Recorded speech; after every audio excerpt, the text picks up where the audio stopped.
পুরো জগন্নাথ টেম্পল দীঘার আমি আপনাদের ঘুরিয়ে দেখাচ্ছি। আমি কোনো কথা সেরকম বলবো না, মন্দিরটা ঘুরে দেখুন।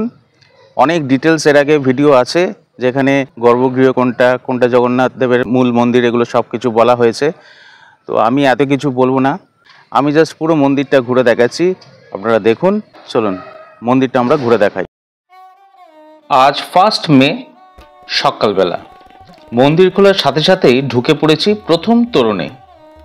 3টে তোরণ পেরিয়ে আমরা পৌঁছবো মূল জগন্নাথ দেবের মন্দিরে বা গর্ভগৃহে। আজ আমরা আপনাদের নিয়ে এসেছি পশ্চিমবঙ্গের অন্যতম জনপ্রিয় সমুদ্র তট দীঘায়, যেখানে তৈরি হয়েছে এক অসাধারণ ধর্মীয় ও সাংস্কৃতিক কেন্দ্র, দীঘা জগন্নাথ মন্দির কালচারাল সেন্টার।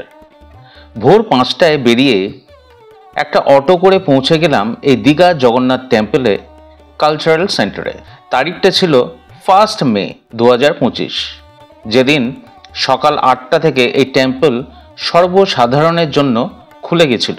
আমরা ভাগ্যবান যে সকাল 6টার মধ্যে পৌঁছে গিয়ে প্রথম দিনে প্রথম দর্শনার্থী হিসেবে আমি ও আমার সহধর্মিনী প্রবেশ পাই এই টেম্পলে, যেটা আমার লাইফ টাইম স্মরণীয় হয়ে থাকবে। সামনের মন্দিরটি দেখছেন 2 নম্বর তোরণ। প্রথম দর্শনার্থী হিসেবে প্রবেশ করার জন্য দেখলাম তখনও জুতো রাখার জায়গাতে লোক এসে পৌঁছয়নি এবং কোনো ফুল, মালা, মিষ্টি বা পূজার দোকানও খোলা হয়ে ওঠেনি। অগত্যা জুতো জোড়া আমরা দুজনে জুতো রাখার খোলা শপে র্যাকের ওপর রেখে নিশ্চিন্ত মনে প্রবেশ করেছিলাম টেম্পলে বা জগন্নাথ টেম্পল কালচারাল সেন্টারে, যার নামকরণ করা হয়েছে জগন্নাথ ধাম। 2 নম্বর তোরণের সামনে দেখছি আমরা পদ্মপুকুর, এবং পদ্মপুকুর থেকে দেখা যাচ্ছে হলুদ রঙের রথ দুটিকে, যেটি দাঁড়িয়ে আছে। এটি হলো মন্দিরের ভেতর পদ্মপুকুর। সমুদ্রের ঢেউয়ের গর্জন, বাতাসে লবণের গন্ধ আর পর্যটকদের ভিড়ে মেতে থাকা এই দীঘা শহর এবার পাচ্ছে এক নতুন গর্ব। একটি বিশাল আকারের জগন্নাথ মন্দির যা নির্মিত হয়েছে পুরীর জগন্নাথ মন্দিরের আদলে। দুর্দান্ত লাগছে না? বিশাল করেছে আজকে 1 তারিখ সকালবেলা। এই প্রকল্পটির উদ্বোধন হয়েছে পশ্চিমবঙ্গ সরকারের উদ্যোগে, অর্থাৎ এই মন্দিরে আপনি দেখতে পাবেন সেই পুরনো ঐতিহ্য, নান্দনিক স্থাপত্য শৈলী এবং আধ্যাত্মিক পরিবেশ, যা আপনাকে অনেকটাই পুরী ছোঁয়া দেবে, কিন্তু এবার তা দীঘাতেই পেয়ে যাবেন। উপরি পাওনা হিসেবে থাকছে মন্দির সংলগ্ন সমুদ্র ঘাট। সোজা কথায় এই প্রচেষ্টা, এটাকে তো ভালো বলতেই হবে। ভালো কাজকে নিজের ভূমিতে তো ভালো বলাটাই উচিত। নিজের মাকেই তো মা ডাকা উচিত, তাই না?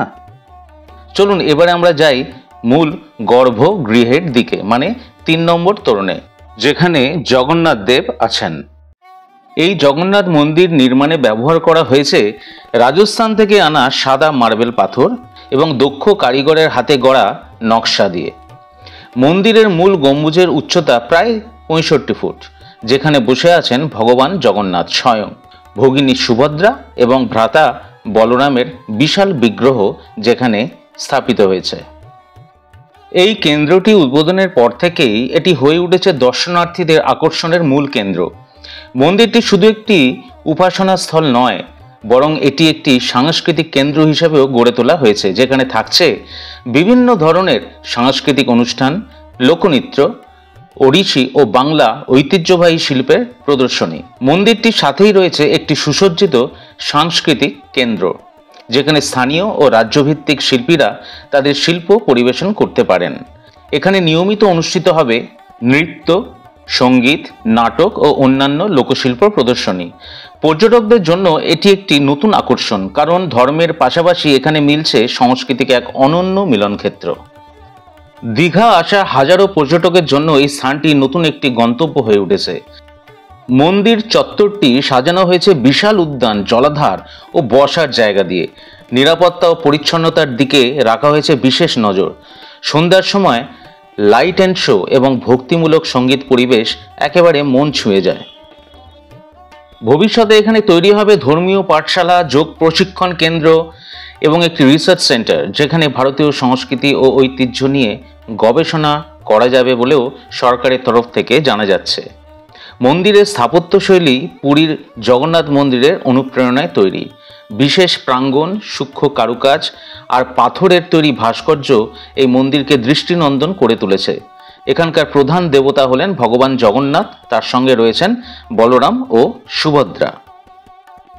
এই প্রকল্পটি পশ্চিমবঙ্গ রাজ্য সরকারের সহযোগিতায় বাস্তবায়িত হয়েছে, যার মূল লক্ষ্য হল পর্যটনকে আরও এক ধাপ এগিয়ে নিয়ে যাওয়া এবং বাংলার সংস্কৃতিকে জাতীয় স্তরে তুলে ধরা। কালচারাল সেন্টারটিতে স্থানীয় শিল্পীদের জন্য রয়েছে পারফর্ম করার সুযোগ, পাশাপাশি পর্যটকরাও এখানে বসে উপভোগ করতে পারেন বাংলার লোকসংস্কৃতি ও রঙিন পরিবেশনা। সত্যি বলতে কি, সমুদ্র, সূর্যাস্ত আর ভগবান জগন্নাথের আশীর্বাদ, এই তিনের এক অপূর্ব সংমিশ্রণ এখন পাওয়া যাচ্ছে এই দীঘাতেই। মন্দিরটি দীঘা শহরের প্রধান অংশে অবস্থিত মেন রোডের ওপর, যা খুব সহজেই পৌঁছানো যায় রেল স্টেশন বা বাস স্ট্যান্ড থেকে। দীঘা রেল স্টেশনের অনতি দূরে নবনির্মিত হয়েছে এই টেম্পলটি।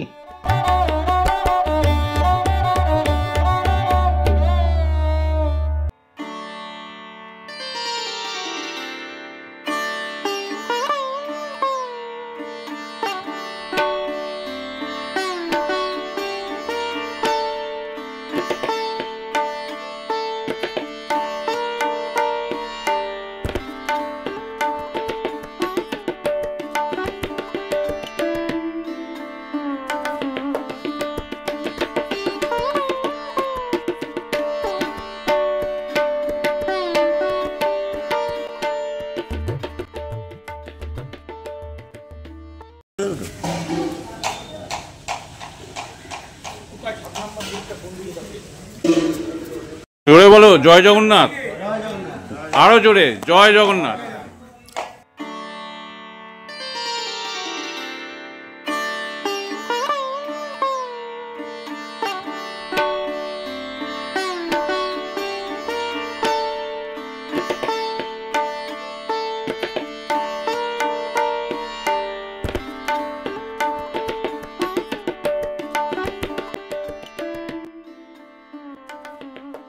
অসাধারণ অসাধারণ হয়েছে, অসাধারণ হয়েছে।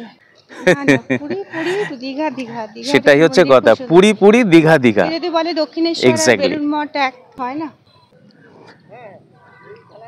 সুন্দর না? দেখুন পরপর পরপর মন্দিরগুলো,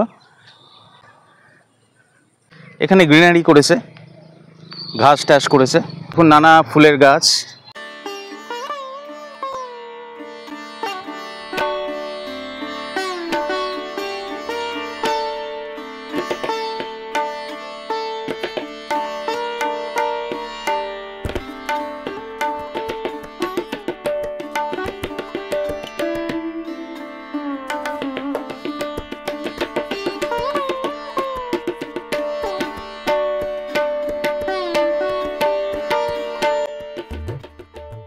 এটা হচ্ছে এক্সিট, মানে 7 নম্বর গেট দিয়ে বেরোনোর রাস্তাটা, কিন্তু ভিউটা পরপর মন্দিরের খুব ভালো পাওয়া যায়, যার জন্যে এই রাস্তা দিয়ে হেঁটে হেঁটে আমরা যাচ্ছি, যাতে ভিউজগুলো আমরা খুব ভালো পাই, যাতে মন্দিরের ভিউটা খুব ভালো পাই মন্দিরগুলো।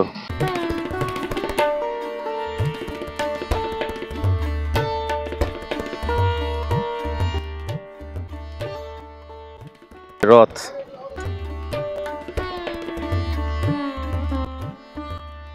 হ্যাঁ রথটাও কিন্তু রাজকীয়।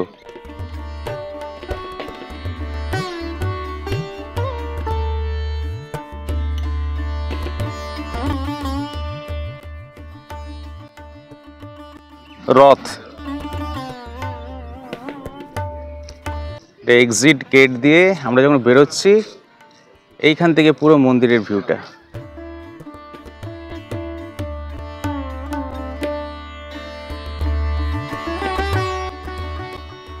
দুর্ধর্ষ। আমি একটা কথাই বলছি যে বাংলার বা পশ্চিমবঙ্গের দুর্ধর্ষ প্রত্যাবর্তন। জগন্নাথ দেব, উড়িষ্যা এবং বাংলা যে এক হয়ে গেল, এটার ফুল ক্রেডিট আমাদের বঙ্গবাসীর, যারা মনে প্রাণে যারা বঙ্গবাসী। 5টার সময় বেরিয়েছিলাম, এখন বোধহয় 7টা বাজে, যেতে ইচ্ছে করছে না, মানে খুব কষ্টে যাচ্ছি। এখানে থাকতে পারলে ভালো হয়, কিন্তু আমাদের ট্রেন আজকে তাম্রলিপ্ত এক্সপ্রেস, সেটা 10:30টার জায়গায় 3:10-এ ছাড়বে, তাও পৌঁছানোর কোনো ঠিক নেই। একদিন তো শুনলাম সে ভোর 5:30টায় পৌঁছেছে, যার জন্য এসি বাসে 10:40-এর টিকিট কেটে এখন যাব আজকে 1 তারিখ এক্সপ্রেস লাইনের বাসে। আজকে 1 তারিখ মে। 3টে তোরণ পেরিয়ে তবে গর্ভগৃহ, যেখানে জগন্নাথ দেব বসে আছেন। আজকে এই অবধি। ভালো লাগলে চ্যানেলটাকে সাবস্ক্রাইব করে নেবেন যারা আমায় নতুন দেখছেন বিশেষ করে, এবং অবশ্যই লাইক আর কমেন্টস কিন্তু আমার প্রাপ্য একটা তো থাকেই।